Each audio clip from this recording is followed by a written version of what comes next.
Hi friends, I'm Kitty and welcome to Little Wattle Nursery. I'm an adult doll collector that creates content that aims to encourage fun and positivity in our hobby. You are never too old for dolls and never too old for a hobby you love, so stick around and have some dolly fun.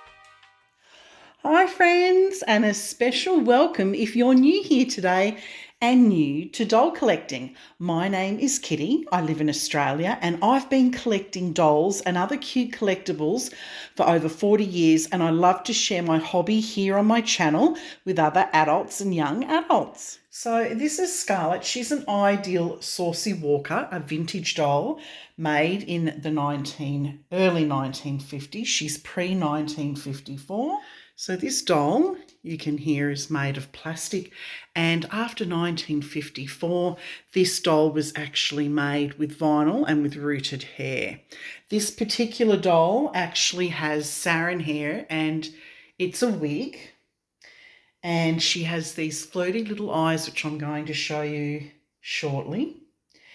And she has a walking mechanism that when it's activated, she has these little flirty eyes. It's so adorable. She's the little firecracker in my dolly nursery, and she's here with me today because I am so excited to share my top 7 practical tips on how to start doll collecting, and I'm going to introduce you to a few of my dolls in my collection and a few other things whilst I'm chatting to you. So I just want to start off by saying that doll collecting is so much fun, and this hobby has brought me a lot of joy for over 4 decades.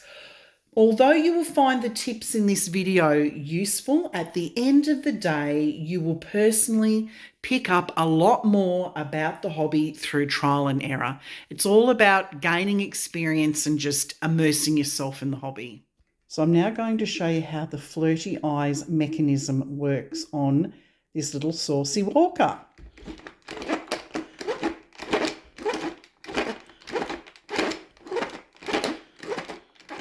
So this little dolly was so popular in the 1950s, and you probably recognise her. She looks similar to the Pedigree doll that was made in England around the same time. Now, her outfit is not original. When I purchased it from a collector, she said she'd purchased this sweet little outfit from a seamstress in New Zealand who made clothes to fit the Saucy Walker, but how she has her hair, that's very typical of how the Saucy Walkers wore their hair in the day. So before I start with tip number 1, I just wanted to show you just a couple of little dolls that I have from my childhood and how my doll collecting all sort of began. So here you can see these are 2 Baby Alives. These were the versions that were released in Australia in 1976 and 1978. So they're not in their original outfits. I've purchased different outfits for them, but they are my original Baby Alive dolls. And they were basically my first proper doll. But I wanted to bring you down here because this is when I started to actually physically collect. So I was 9 years old. I'd saved up my pocket money and I wanted to buy this little Matilda doll. So this is what we call a little dilly bag in Australia. So it's like a purse, but you open it up and it turns into this delightful little crib. Look at that. And inside the crib is this sweet little Matilda doll.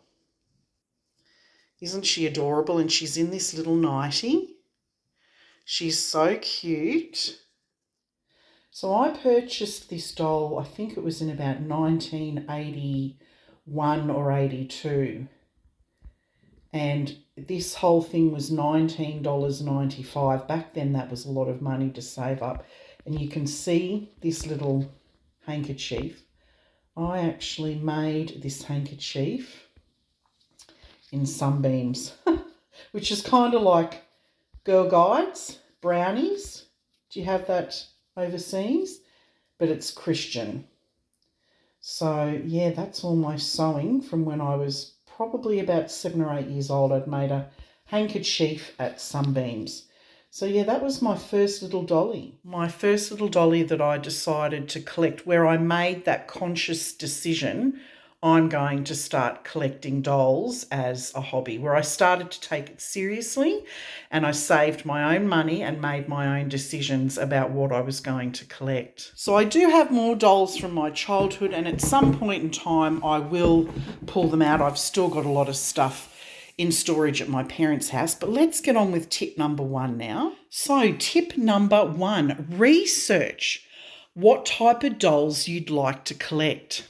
Now, you saw these books at the beginning of the video, and I just wanted to show you that, because a lot of people get online these days. Whilst Google is good and the internet is your friend, there are actually stacks of resources that you can find online, really good quality resources, like books that have been written by experts in the field that are just so much better than searching online.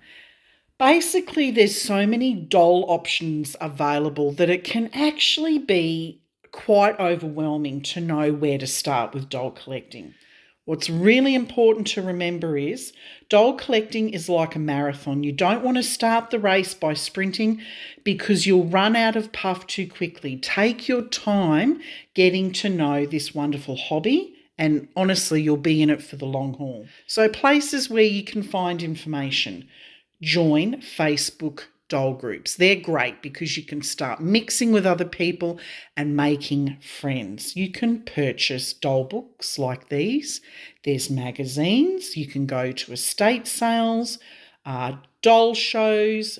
They're really good doll shows because you can often speak to some of the artists directly, thrift stores, and then, of course, do some research online. You could also start by visiting a local toy store like your local Kmart or Target or Big W, and as I said, attend your local doll shows. After a while, certain dolls will speak to you, and you can see that certain dolls during my 40 years of collecting have really spoken to me. And then after a while, you'll start gravitating towards them. So my regular viewers know I have a real soft spot for vintage dolls, particularly American vintage dolls by the Ideal Toy Company from about 1950 through to the 1970s. But I'm also a really big fan of vintage Cabbage Patch dolls as well. This book is absolutely iconic amongst Paddy Play Pal collectors. And as I said, just the resources and information and photos and how the doll is made and how to fix them. It is just incredible, absolutely incredible. So please don't disregard books. They're actually the best thing to gain knowledge because the people who have written these books have been collectors for a long time and generally have a lot of expertise in their area. What I love about these Cabbage Patch doll books is that they call it an encyclopedia. It shows you like just about every single doll that was released, all the different types. It's just amazing. It's an incredible resource, talking all about the different head moulds, what years they were made in. So this one's from the 1980s. This is the 1990s. This is all the collectible stuff. I love this book. So this is not just the dolls, but it's things like the other collectible stuff that you could get, little posters and books and music and DVDs and all of that kind of stuff. They're really awesome resources. So get online and purchase a couple of books. You will not be disappointed. So here are a couple of my vintage Cabbage Patch dolls. They are double popcorn girls, which are rare. This one is more desirable than this particular sculpt here. And I was able to kind of figure out head moulds by looking through the encyclopedias. But this is where groups like Facebook can be quite handy, because I didn't want to overpay for these dolls. And some groups have experts who can provide advice on how much is an appropriate amount to be spending on dolls, because honestly, when you're collecting, some people will have ridiculous amounts of money for the doll, and it's not actually worth it. And so that's when getting online and joining, say, Facebook groups or other types of groups, and you're able to speak and communicate with other people who've been in the hobby longer than you, they'll be able to help with things like that. So take, for example, I was told that this shirt was not authentic in this outfit, and that this doll, the face mould, surprisingly is actually more desirable than this one. And the price that I paid for them was exactly what I should have. So that was good. So it's key. I can't say it enough. Do your research. Don't just get in and go for gold and spend all this money on dolls.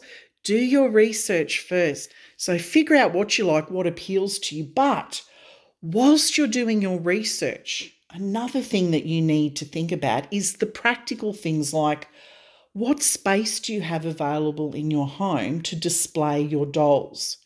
If you don't have a lot of space, then maybe something like these vintage dolls or these Cabbage Patch dolls may not be an option. Maybe Barbie or Monster High would be a better option for you, a smaller doll. Another thing that you need to take into account is your personal budget. And I'm going to speak more on that shortly. So before I go on to tip number 2, I just want to briefly talk about some of the doll options that are available in different price ranges. And I thought, by bringing out my gorgeous reborn toddler doll, this is Valentina Jewel, and she is a very high-end reborn doll made by a Russian artist. And obviously her price point is very different to these dolls here. So this is a high-end doll. It's an art doll. So the sculpt has obviously been made by an artist. So that is the head and arms and legs, that mould. But the reborning has also been done by an artist. So there's 2 artists involved in this kind of doll. She comes with a certificate of authenticity, and she's also a limited edition doll. So this is the 2D sculpt, sculpted by Natalie Blick. She's number 853 out of 999. So as I said, she was a limited edition kit. She was a sold out limited edition kit, which makes it even more desirable. And then she also comes with a birth certificate. So that's who has reborned her. And that's Julia F. Tushveska, and she's a very well-known Russian reborn artist. Her work is absolutely exquisite. As you can see, the realism, the hyper-realism in this doll has all been hand-painted by Julia F. Tushveska. Very, very talented artist. So originally her sculpt was obviously made by hand, probably something like clay, and then it was manufactured into a vinyl kit. But everything else, including her hair, has been hand rooted. It's been mono rooted, one strand at a time, and it's been hand painted. So she's what's called a high-end art doll. And obviously, as I said before, her price point is going to be very different to manufactured dolls. Now, not all manufactured dolls are cheap. You can get some very expensive German dolls that have been, they're sort of half and half. They're partially manufactured and then handmade as well. But what you really need to think about when you're going to collect dolls, particularly if you want to have a bigger collection, you have to start thinking realistically, what can I afford? So let's move on to that now. Let's talk about the different types of dolls and price ranges. Budget and less expensive dolls are generally located at your local mall. So it's your local Kmart store, Target, Big W, or a toy shop. And they include things like fashion dolls, like Barbies. Then there's Monster High dolls, LOL dolls, OMG dolls, Rainbow High dolls, Disney dolls, My Generation doll, and there's an assortment of baby dolls as well. There's a really good selection of mid-range dolls available, and some of them are dolls like American Girl doll, Ruby Red Fashion Friends, Gots, Behringer dolls, Cabbage Patch dolls, Ashton Drake Galleries dolls, Paradise Galleries dolls, Maru and Friends, and Adora dolls. High-end dolls are generally limited edition.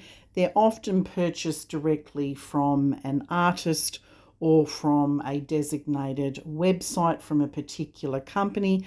And some examples of high-end dolls are ball-jointed dolls, Blythe dolls, Reborn dolls, Masterpiece dolls, Magnazzi dolls, OB11 dolls. So this list is by no means a complete list. There are so many dolls out there, but I hope this kind of whets your appetite for some of the dolls that are out there. Okay, now let's move on to tip number 2. Create a wish list. You have to create a little dolly wish list. And I recently shared my doll collecting goals for 2024 in a video, and I'll include a link to that in the description box below. So that other video actually goes a lot more in depth in terms of this tip number 2. So be sure to check it out. So let me just briefly show you. This is my doll collecting goal list for 2024. And I find that by setting goals for my doll collecting, it really works well for me because I can set a budget and then I can start really focusing on my list, because with so many doll options, it's very easy to get distracted with what's available because there's a lot of dolls available. So this list, it's perfect for keeping me on track with my goals. And in the end, it actually saves me money because I'm not doing silly things like impulse buying. So for me, the new year always brings in new resolutions and new goals. So naturally, at the beginning of each year, I spend some time working out what types of dolls I aspire to have in my collection. Now, I may not collect all 10 of these dolls. This is my dream wish list. And what I don't purchase in 2024 will move across to 2025. So, and your list, it doesn't need to be typed out. It doesn't need to be fancy. You can have it written in a book, whatever works for you. But honestly, a wish list will keep you on track. It's a really, really good tip. Now, tip number 3 is creating an annual doll budget. I'm actually not going to show you my doll budget because it's personal. Everyone has, your finances. It's your own personal business. So doll collecting is an expensive hobby, and if you're a beginner, you are going to see others with really large collections, particularly on YouTube. Try not to compare yourself to them and keep in mind that they've most likely been collecting for decades. So here I just sort of thought I'd show you, these are my doll collecting goals for 2024, which is different to my wish list. So take, for example, one of the goals that I want to do this year is reduce the number of dolls I collect to single digits. And then I want to review my current collection and update my paperwork. And there's a few other goals there as well. So yeah, it's really important. Tip number 2, have a wish list and goals. Tip number 3, have a budget. So you need to remember, doll collecting's not a race. It has no end. So enjoy the process and build up your collection over time. Trying to instantly amass large quantities of dolls will not only burn you out, you're most likely to make a lot of impulse buying options, and you're going to regret that later on. Now, I recently shared a video on how to budget for the doll hobby, and I'm going to include a link to that video in the description box below. The video again goes into a lot more in-depth detail for tip number 3, so make sure you check that video out. Do I have viewers who are porcelain doll collectors or like the idea of collecting porcelain? I used to collect porcelain, a lot of it, back in the 90s, and I just wanted to show you this sweet little one that's still in my collection. This is called Puppy Love. He's the original issue. He's a sold-out limited edition porcelain doll by one of my favourite artists, Diane Effner. He's from the As Cute As Can Be collection by Ashton Drake Galleries. He was made in 1994. Isn't he sweet? He is so adorable. Look at that face, and he's holding that little puppy. He is just so cute. Here's his certificate of authenticity. Look at that. He's number 1 FC. Number 1. How cool is that? Puppy Love. And here is his other little tag that says Puppy Love with Diana Effner's signature. So I just want to chat a little bit more about budgeting before we move on to the next tip. Financial experts have a broad and general rule that a hobby budget should not exceed 5 to 10% of your annual take-home pay. Now, this is a rough number and it depends on individual circumstances. However, if you are really uncertain about how much money you can annually spend on your hobby, my best tip is to set aside some spare cash each pay to put towards your doll hobby, and always keep a track of how much you're spending. So as a part of tip number 3, sort of drilling down to another tip within it, opening a separate bank account with its own debit card dedicated to your hobby. Look, it's a really simple way to prevent your hobby expenses creeping into your everyday financial responsibilities. I actually have my own little doll account. And when you're setting a budget for your hobby, remember, there won't be just expenses for purchasing dolls. There's going to be other expenses like clothes and accessories and resources like books and magazines or doll shows, or you might make some friends in the community and you want to send them some happy mail. So there's going to be other expenses. Take that into consideration. And another really useful tip is have some funds set aside if you decide to collect limited edition dolls like this one. So this had a release date, and it's not a case of just being able to purchase whenever you want. This kit, so the vinyl kit, had a certain release date, and the kit had to be purchased very quickly because it sold out quickly. So make sure that you have money set aside for those limited edition dolls and kits. That way you're not going to miss out when they're released. Otherwise, the only other option will be to purchase secondhand, which is what I did with this doll here. So this little dolly is the perfect dolly to bring out to show you because it ties in with tip number 4, which is where do you buy dolls from? Where are trustworthy places to buy dolls from? Now, this little dolly, she's Waldorf inspired, and I actually purchased her from a Christmas market in Poland when I was overseas on a European holiday. And you can see the name of the business. They have an Instagram account, and that's their website. This is in Polish zloty, 245 Polish zloty, which works out to be about $90 Australian. Now, that is a really good price to pay for this doll because this doll is completely handmade, right down to the hair that's been rooted. This is rooted the hair, it's not a wig.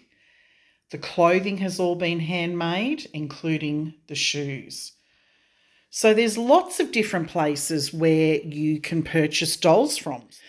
So for brand new dolls, you can get them from shops like Target, Kmart, Big W. You'd have the equivalent overseas, your regular shops in the mall where you can buy toys from, a toy store. And then, of course, there's lots of online stores that sell dolls and online platforms like Facebook, Instagram. If you're interested in Reborns, reborns.com sells brand new dolls as well as secondhand. Now, for secondhand dolls, they can be purchased from places like eBay, Gumtree, Facebook Marketplace, Facebook groups, local thrift stores. You can get secondhand dolls from markets. This one was brand new. So there's lots of places where you can buy dolls. Now, unfortunately, you do have to be wary of scammers. They're everywhere. And because dolls have gained popularity, doll collecting in the last couple of years, the scammers are really starting to infiltrate. So in the reborn community, what we normally ask for is a safety picture. And you sort of think to yourself, well, what's a safety picture? You ask the seller to put on a piece of paper, write on a piece of paper, their name, the date, the price of the doll, and the name of the sculpt, and just some other details, and maybe put your name on the piece of paper as well, things that can't easily be scammed. And then you get them to put the piece of paper with the doll and to take a photo to send it through, or video is another way.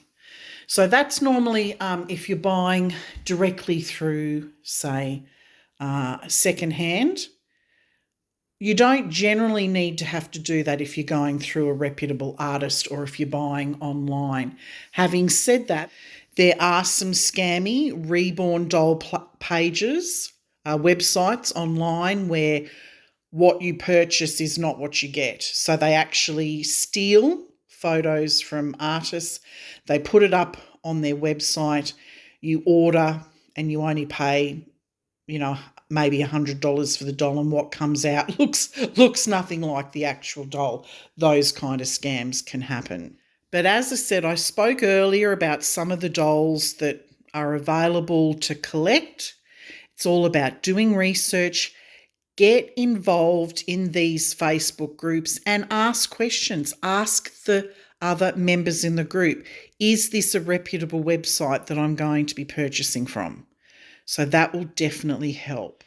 So the next tip is tip number 5, learn the dolly lingo. And the reason why I brought out these dolls is this is my original strawberry shortcake doll from the 1980s, and she is the original flat-handed doll. So they were the original ones, because after the original ones were released, they made the ones with the curved hands so they could hold things. So she's my original strawberry shortcake doll.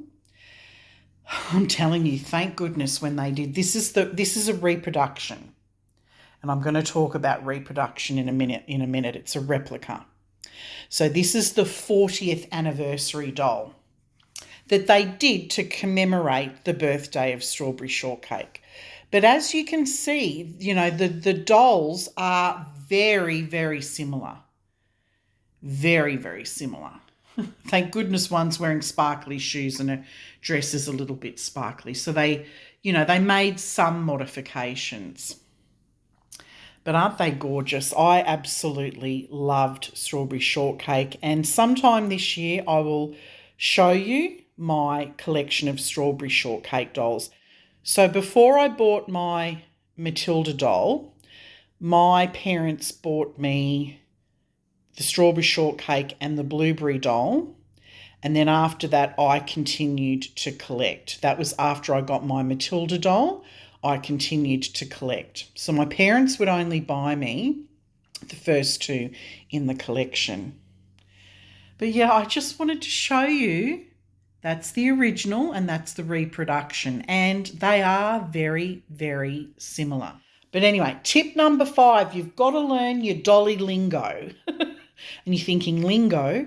I'm an Aussie, and lingo is short for language. You've got to learn your dolly lingo.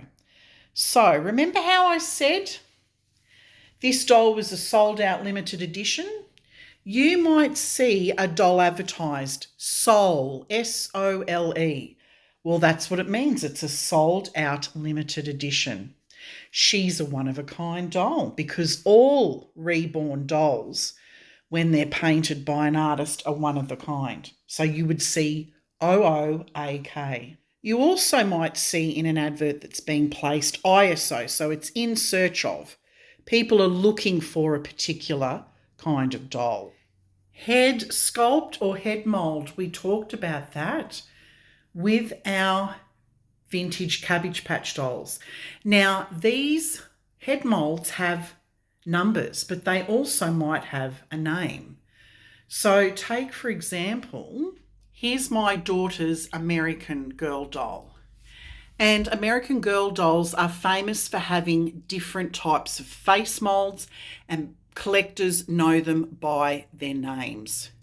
So that's really important to remember as well. Then you might hear something like articulation and you think, well, what does that mean? That generally applies to Barbie dolls, but you will find that there are other dolls on the market. It talks about how poseable the doll is. So generally there's 5 points: the neck, both the arms at the shoulders and both the legs at the hips, which is what we saw with the Saucy Walker over here. However, with certain Barbie dolls, I think they can have up to 25 articulation points. So then you're looking at elbows and knees and wrists and ankles and waist and elbows and all sorts of different things. So that's what articulation means. As mentioned before, reproduction or replica. So a replica of a past release, so this one here, is considered less valuable than the original. But I have to say, that's not necessarily the case with Strawberry Shortcake. So this doll, it sold out very, very quickly, the replica, and it's actually very desirable. Very, very desirable, and selling for more than what people originally paid for it in the shop. But in most cases, a replica of a past release will be considered less valuable than the original. And then you've got replica dolls. They're sort of copy dolls of originals. And remember when I showed you this book over here of Patty Playpal? That doll has been so copied, so copied by many, many different other companies. Well, reborn dolls, they often get replicated as well by Chinese factories. And again, the replica, in the case of replica kits and replica reborn dolls, because reborn dolls, they're very high-end reborn art dolls. They're expensive. The replicas are very cheap. You can buy them for under $100. And in the future, they'll have no value, not compared to a reborn art dolls. So just keep that in mind, that if you're going to be purchasing replicas, that 99.9% of the time they're going to be worth less than the original. And often if it's kind of like a knockoff, like a copy, like another company's come along and copied, it's going to be probably worth nothing in the future. Now, we don't collect dolls to make money, but at the same time, you want to be sensible about your collection as well. So here's Paddy. She's the authentic Paddy Play Pal doll from the late 1950s, early 1960s. And you'll see along here, she's Canadian, so she's authentic, but over here are two replica vintage dolls. Now, in the vintage doll community, it's not frowned upon to purchase replica dolls.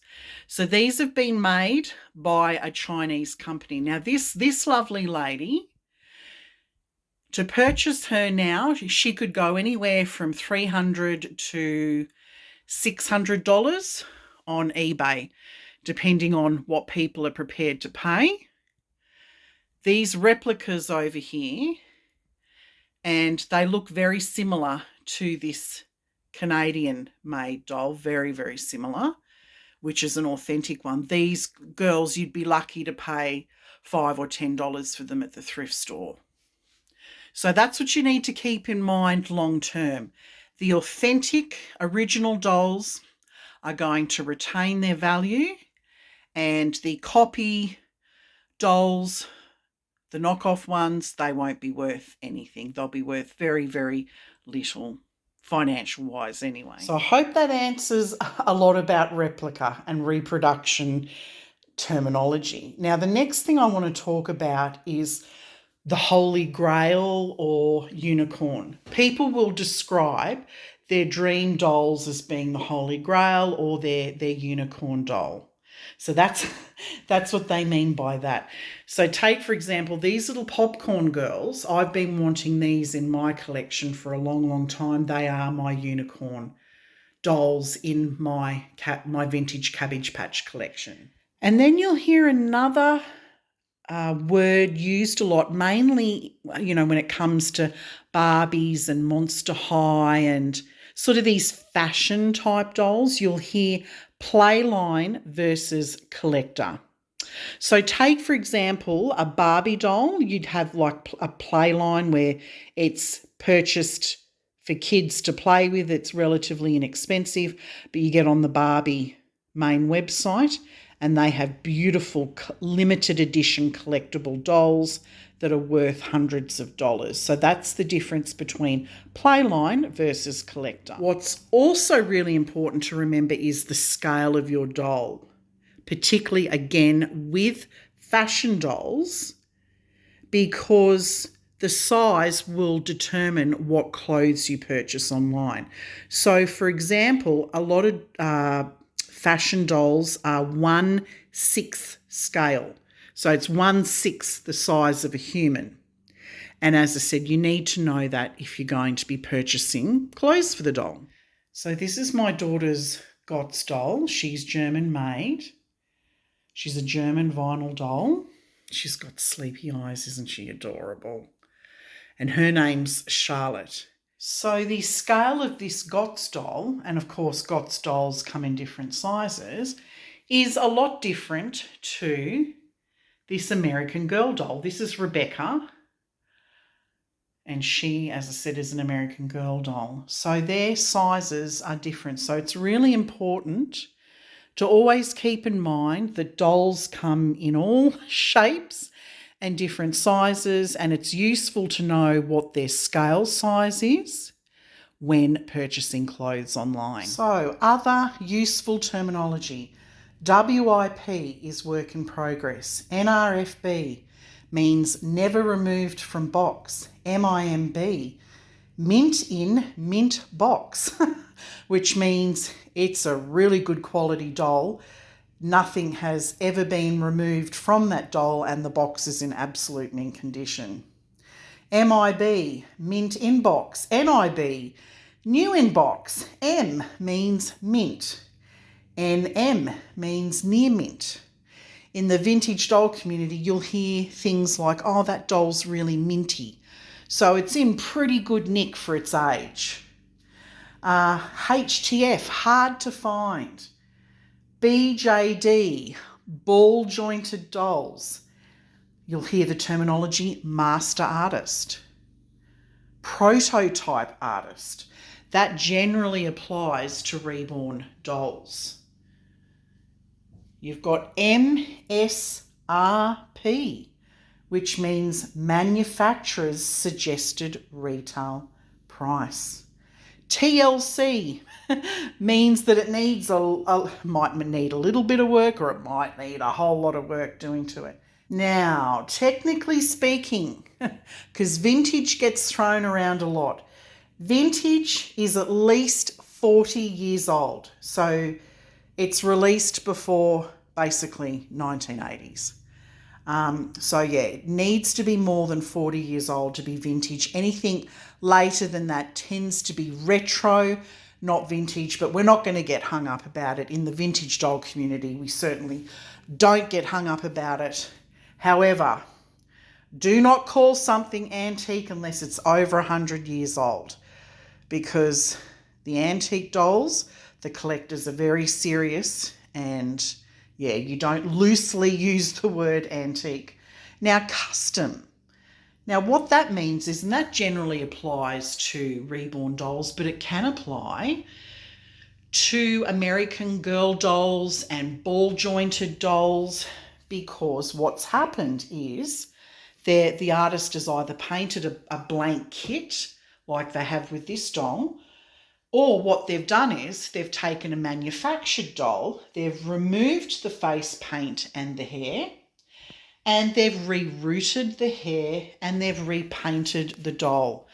And I've seen some incredible custom American Girl dolls that look so realistic. There are some very, very talented artists out there. Now, that is different. A custom is different to a restyle. If you hear of a doll being restyled, it's just a new outfit or a change of hairstyle. It's not a reroute, it's just a change of a hairstyle. Oh, and there's all sorts of things that you'll learn about hair. But basically, I explained before, this doll's hair has been mono-rooted. It's when one strand of hair is rooted into one follicle, one at a time. Micro-rooting is less accurate. It's where there could be a couple of strands at a time. And then, of course, you've got machine-rooted hair, which is what a lot of manufactured dolls have, or they might even have a wig. So I wanted to bring out baby Emma. I've named her Emma. This is actually the Paris baby by Ashton Drake Galleries. So this doll was actually based or sculpted on the photo of a real baby. Isn't that just so amazing? And I'm going to put the photo up of the actual baby, and you'll be surprised how realistic they can even make manufactured dolls these days. Like this one's been hand painted. This one's manufactured. And they do a very good job now manufacturing dolls to make them look hyper realistic. But I've changed it into this lovely floral outfit. But I want to talk about tip number 6, stigma. Don't let people steal your joy when it comes to the hobby. The things that you're going to have to think about are things like, are you going to tell people about your doll collecting hobby, or are you going to keep it a secret? Keeping in mind that doll collecting, it's no different to collecting cars or stamps or comics or baseball cards. It really isn't. But there is a stigma attached to it, and the fact that dolls are getting more and more realistic, it freaks people out, and that's called uncanny valley. There's actually a medical term for that, and I did a video explaining all about Uncanny Valley, and I'll put a link in the description box below. It's really, really interesting. So make sure you check out that video about Uncanny Valley.